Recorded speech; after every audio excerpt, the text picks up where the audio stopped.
अगर आप SS music से जुड़े रहना चाहते हैं तो इस चैनल को सब्सक्राइब करें और बेल आइकन को दबाना ना भूलें। अरे जा बेवफा, अरे हम न जाने के अपने साथ तो ऐसा कर देबू।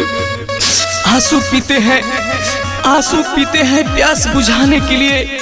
आग हमने ही लगाई थी खुद को जलाने के लिए।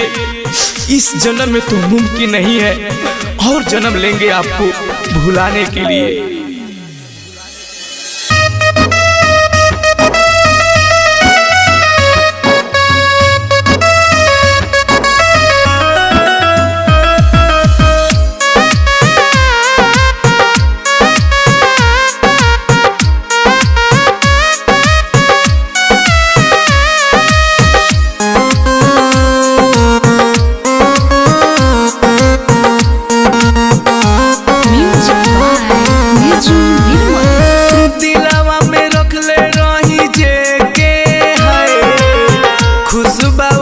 दोसरा के लेके दिलावा में रख ले रही जे के है खुशबू दोसरा के लेके।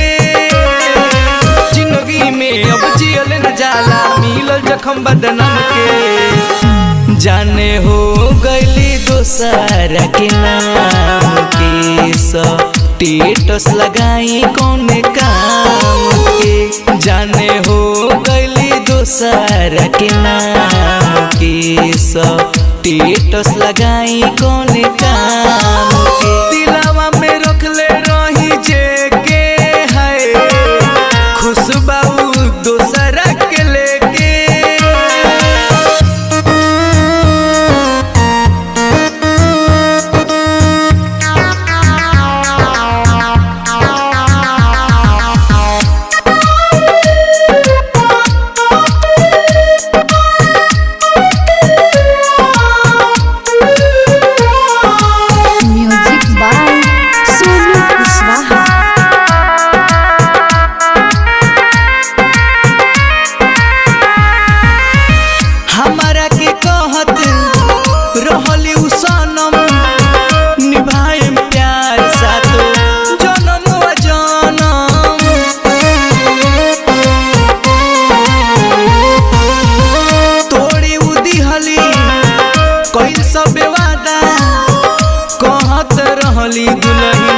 तोहर बना कोई दिहली हमरा साथे काम उहारन के। जाने हो गईली दोसरा के नाम के, स्टेटस लगाई कौन काम के। जाने हो गईली दोसरा के नाम के, स्टेटस लगाई कौन काम के।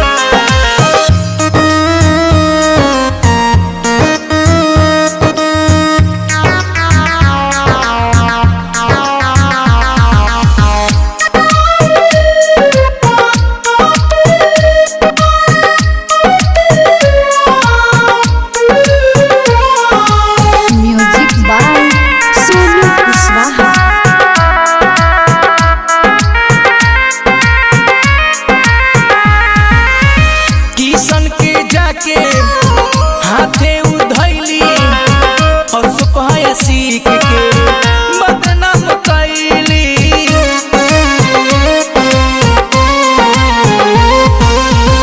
प्यार के करो से अब नाही करब, दिल तोड़ के हमके उ सिखैली।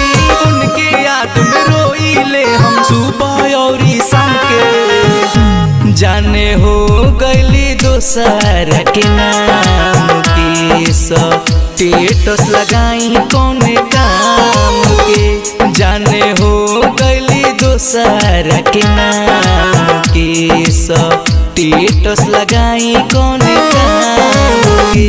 Rishabh recording studio Simra.